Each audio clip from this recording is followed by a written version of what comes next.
Tuck Everlasting, Chapter 12. The sky was a ragged blaze of red and pink and orange, and its double trembled on the surface of the pond, like color spilled from a paint box. The sun was dropping fast now, a soft red sliding egg yolk, and already to the east there was a darkening to purple. Winnie, newly brave with her thoughts of being rescued, climbed boldly into the rowboat. The hard heels of her buttoned boots made a hollow banging sound against its wet boards, loud in the warm and breathless quiet. Across the pond a bullfrog spoke, a deep note of warning. Tuck climbed in too, pushing off, and settling the oars into their locks, dipped them into the silty bottom in one strong pull. The rowboat slipped from the bank then, silently, and gilded out, tall water grasses whispering away from the sides, releasing it. Here and there the still surface of the water dimpled, and bright rings spread noisily and vanished. "Feeding time," said Tuck softly, and Winnie, looking down, saw hosts of tiny insects skittering and skating on the surface. "Best time of all for fishin'," he said, "when they come up to feed." He dragged on the oars. The rowboat slowed and began to drift gently toward the farthest end of the pond. It was so quiet that Winnie almost jumped when the bullfrog spoke again. And then, from the tall pines and birches that ringed the pond, a wood thrush caroled. The silver notes were pure and clear and lovely. "Know what that is?" "All around us, Winnie," said Tuck, his voice low.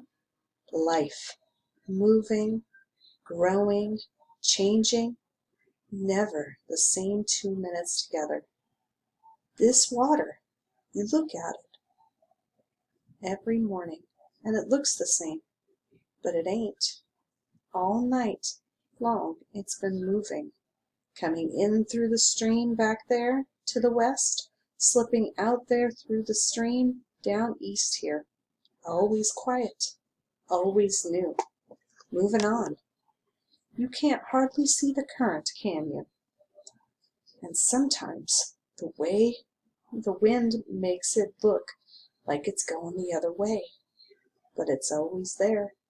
The water's always moving on, and some day, after a long while, it comes to the ocean." They drifted in silence for a time. The bullfrog spoke again, and from behind them, far back in some reedy secret place, another bullfrog answered.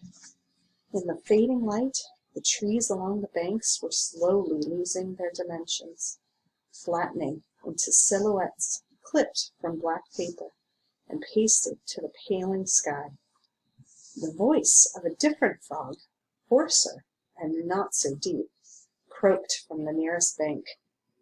"Know what happens then," said Tuck, "to the water?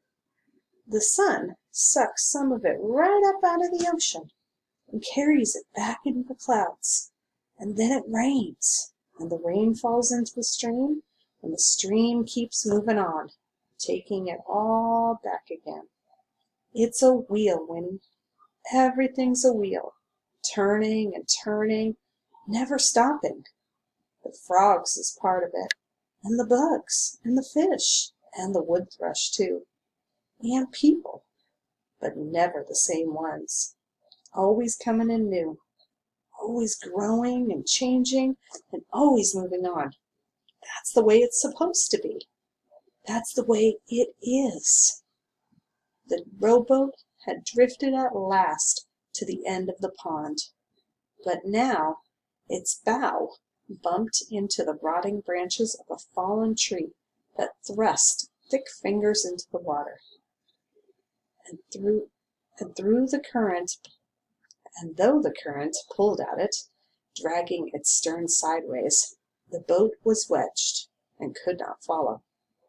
The water slipped past it, out between clumps of reeds and brambles, and gurgled down a narrow bed over stones and pebbles, foaming a little, moving swiftly now after its slow trip between the pond's white banks. And farther down, Winnie could see that it hurried into a curve around a leaning willow and disappeared. "It goes on," Tuck repeated, "to the ocean. But this rowboat now, it's stuck. If we didn't move it out itself, it would stay here forever, trying to get loose, but stuck. That's what we Tucks are, Winnie. Stuck, so as we can't move on. We ain't part of the wheel no more. Dropped off, Winnie. Left behind. And everywhere around us, things is moving and growing and changing. You, for instance, a child now, but someday a woman, and after that, moving on to make room for the new children." Winnie blinked, and all at once her mind was drowned with the understanding of what he was saying.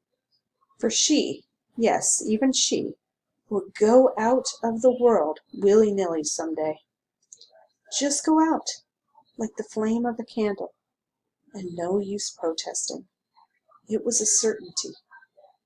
She would try very hard not to think of it, but sometimes, as now, it would be forced upon her. She raged against it, helpless and insulted, and blurted out at last, "I don't want to die." "No," said Tuck calmly, "not now. Your time's not now. But dying's part of the wheel, right there next to being born.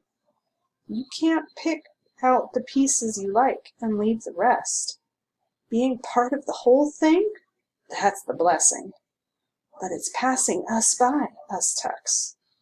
Living's heavy work, but off to one side, the way we are, it's useless too. It don't make sense. If I knowed how to climb back on the wheel, I'd do it in a minute. You can't have living without dying, so you can't call it living what we got. We just are. We just be, like rocks beside the road." Tuck's voice was rough now, and Winnie, amazed, sat rigid. No one had ever talked to her of things like this before. "I want to grow again," he said fiercely, "and change. And if that means I gotta move on at the end of it, then I want that too. Listen, Winnie, it's something you don't find out how you feel until afterwards. If people knowed about that spring down there in Tree Gap, they'd all come running like pigs to slops. They'd trample each other trying to get some of that water. That'd be bad enough. But afterwards, can you imagine? All the little ones, little forever. All the old ones, old forever. Can you picture what that means? Forever. The wheel would keep on going round, the water rolling by to the ocean, but the people would have turned into nothing but rocks by the side of the road, 'cause they wouldn't know till after, and then it'd be too late."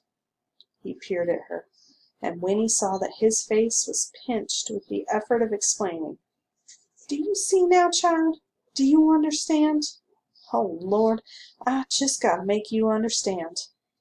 There was a long, long moment of silence.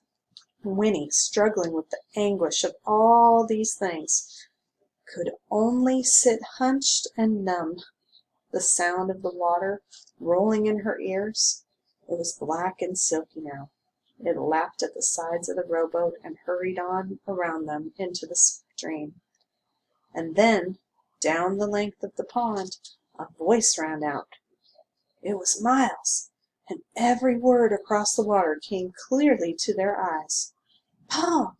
Pa, come back! Something's happened, Pa! The horse is gone! Can you hear me? Someone stole the horse!" All right, I want to take just a second and explain what just happened in that chapter. So Tuck took Winnie out onto the pond, and use the pond as an example of how life continues to move.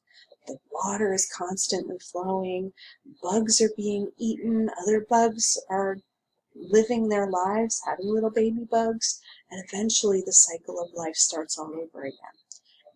Things are born, things live their life, and then those things die. And what he's saying is that the Tuck family is like rocks. They're just stuck. They're not a part of life anymore. They're not a part of that wheel. And what a terrible thing it would be if a young child, maybe a baby perhaps, drank some of that water and remained a baby forever and ever and ever.